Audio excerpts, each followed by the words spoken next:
Kaayyoo kaayeffatee qaxaleewwaniin ijaaramee waggaa kana lakkoofsise Adeemsa Karaa Hidayaati.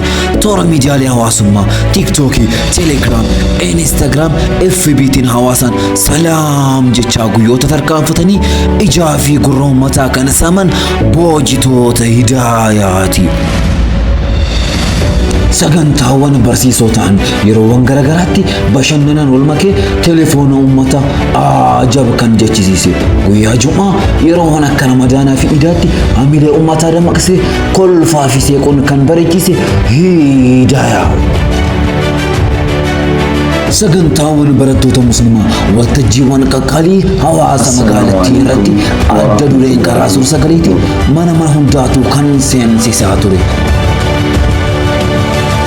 gamtaa utubaan sochooni abjuuwwan kaleessa turan gara dhugaatti kan hiike gurmee jaalalaa fi tokkummaa abdii horatii dhalootaaf abdii kan ta'e Hidaya.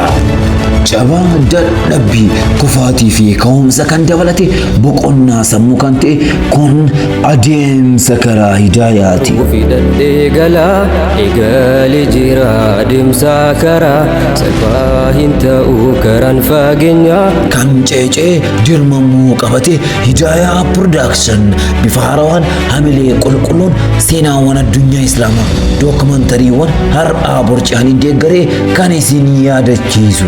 odeeffannoowwan addunyaa iyyaa fi lallaba dhukkubbii hawaasaa ta'an yeroo yerootti qindeessee kan isin bira geessu guddattoota abdii har'aa fi boruu biyyaa ta'an funaanee kan hawaasaan wal barsiisu.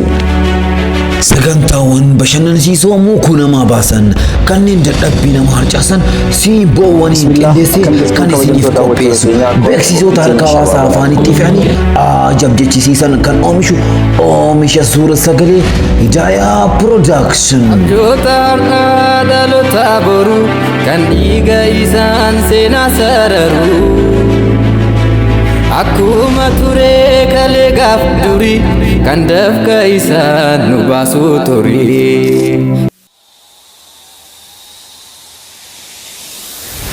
Hidaya Production.